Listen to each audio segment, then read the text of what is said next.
Welcome back to another short Legacy League where we have Dimir Reanimator for Cephalid Breakfast.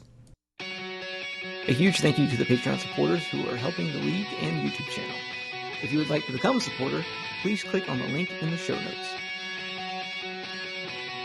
If you've been enjoying our content, please be sure to like, subscribe, and leave a comment below. At game number 1, Evan's on the play, both players are on 7. So I have this game sped up to 2x of speed because there's a lot of just nothing happening in this game until closer to the end. So I can completely understand if you want to skip ahead to when the action actually starts.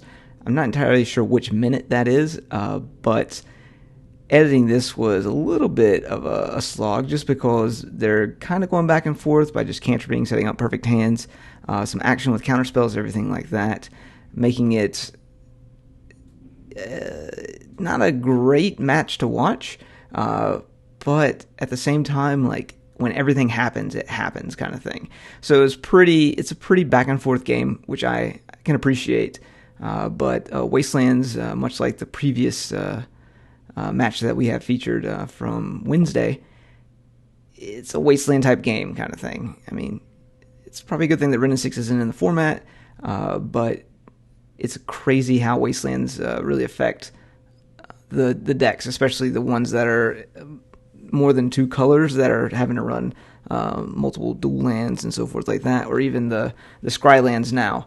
So definitely a true cost to playing dual lands in Legacy, or scry lands, or non-basic lands, I should say, in general.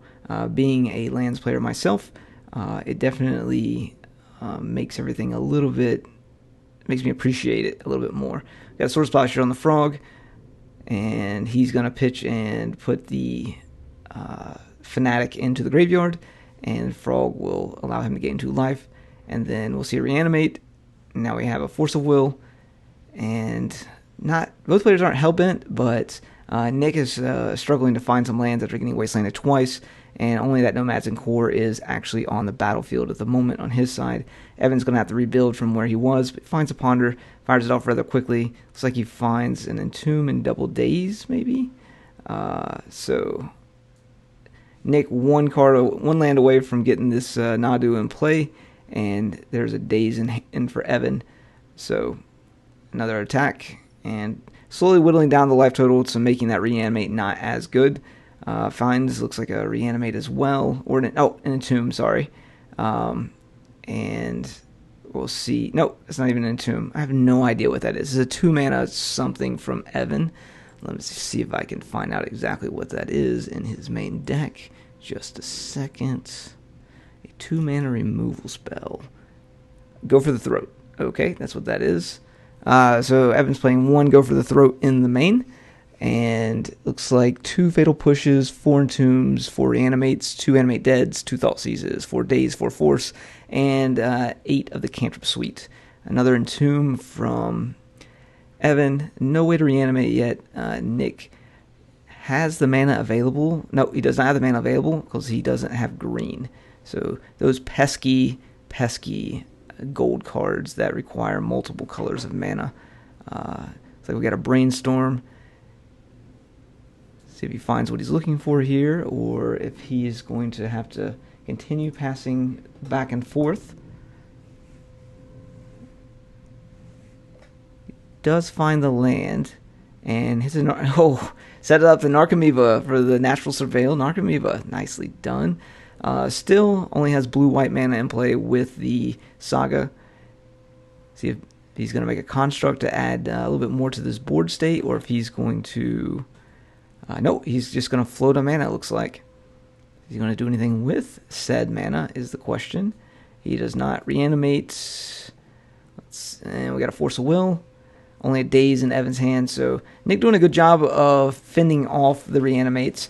Granted, he only does have a few more counterspells left, and Evan has at least 3 more reanimates available. So 1 reanimate or animate dead off the top, and he's back in this game. Finds another land, surveil land, see if he likes what he sees. He does. Back over to Nick. And just still whittling down on the life total here. he's just going to... Evan finds one piece of the interaction, and it's in pretty good shape. It looks like he's setting up now. He's got a Force of Will, but he needs to find a fetch land to work through the 2 cards he just put back on top. Looks like there's a Dread Return and something else there. Finds a land, fetches, and plays the Nadu, and just plays right into a Daze, which is unfortunate. So with the Daze, he gets to pick up the Surveil land, surveil away one of the cards that he put back with the Brainstorm, so he's clear of the Brainstorm at this point, moving the other Daze. And if Nick would have been just a little bit, and even the Nadu, I don't think would have really made a big difference there, because he has no enabler, but it definitely would have helped if he just would have waited a turn, played the Nadu while playing around the Daze. But as you get late into the game, you don't really think about Dazes being in the hand. You think they're shuffled away.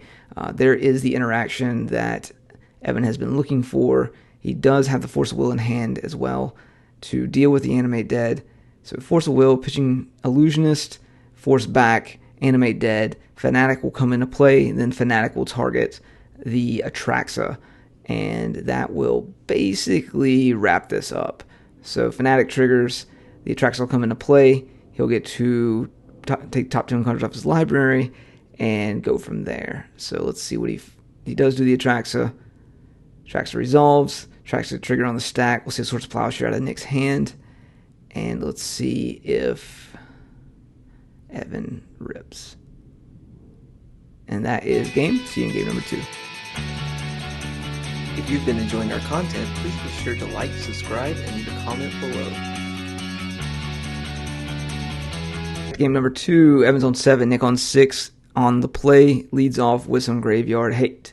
No trigger. Well, there is a trigger, but there's no targets. And back over to Evan's side. Evan's going to have to rework his plan if he planned on going to the graveyard.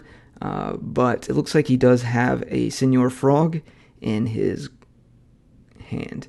Leading off with a Wasteland, we saw how effective that was last game for Evan. And back over to Nick. Land pass. And there's another Frog. See if he's able to make some land drops and get these Frogs into play rather quickly. So Nick can work through his deck rather quickly and get a combo going on turn 2, turn 3, or turn 3 I should suppose, since this is the Nadu deck. But he does have to work through also all of the counter magic that Evan could have. We've got 2 lands here, and let's just see if we're going to start playing some Frogs. Yes, we are.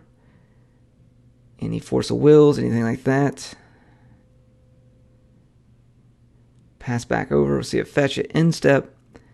And he's going to throw swords out there. He's going to play it directly into a Daze. So that's one of the major complaints about, I guess, the Frog is they're able to stick it, then protect it kind of thing. But if Nick had another land in hand, he definitely could have waited a turn and swords on his turn. I know he's trying to be mana efficient, but that's something that usually happens. Is the Frog comes down, gets dazed at end step, or the removal spell gets dazed at end step, and now you're further back than you already were. We're going to see a pitch to the Frog, and it's going to come across for 2, draw a card, see if Evan, I think Evan may be digging for another Wasteland, and lands another Frog on the battlefield. I wonder if he's willing to fight over this with a Daze himself. He is. See if Evan's willing to fight back. He does have a Force of Will in hand, pitching a Brainstorm. It's not like he needs the cantrips. He does have if he can stick this other Frog, that's 2 draws a turn, so essentially he's just Ancestraling every single turn.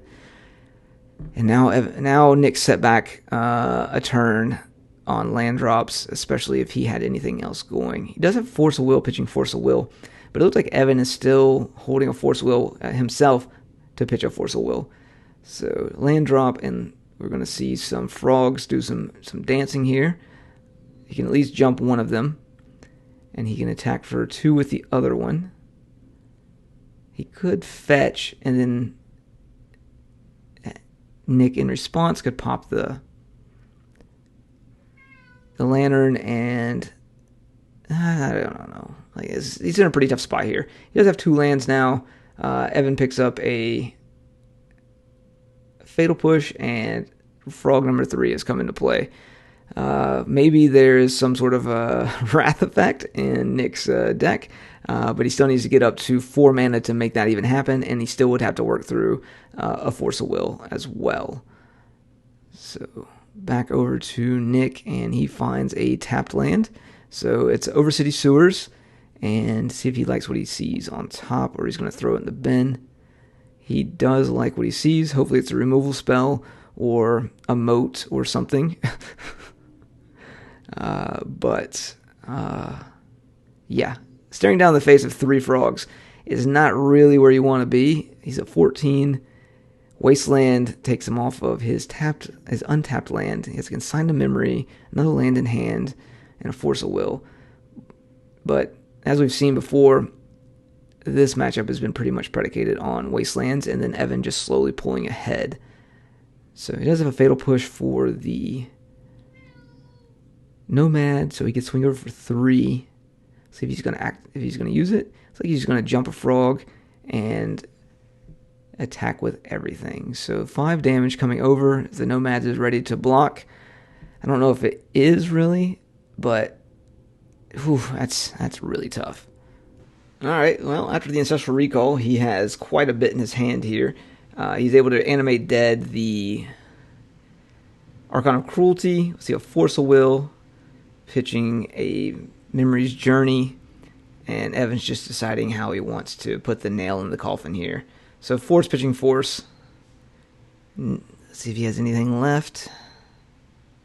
He has a Force pitching a Nadu. All right, well, yeah, that's not going to help any. And Evan didn't have 2 blue cards, unfortunately, in his hand, so he's not able to actually force again. So he does have looks like a Ponder in his hand, so he can go a little bit deeper if he needs to. But this game looks like it's pretty close to being wrapped up after this. Fatal Push on the Nomad, so even an Illusionist off the top with the land in his hand is not going to do it. And he did find the Illusionist. Oh man, tough beats. Thanks for watching. If you've been enjoying our content, please be sure to like, subscribe, and leave a comment below.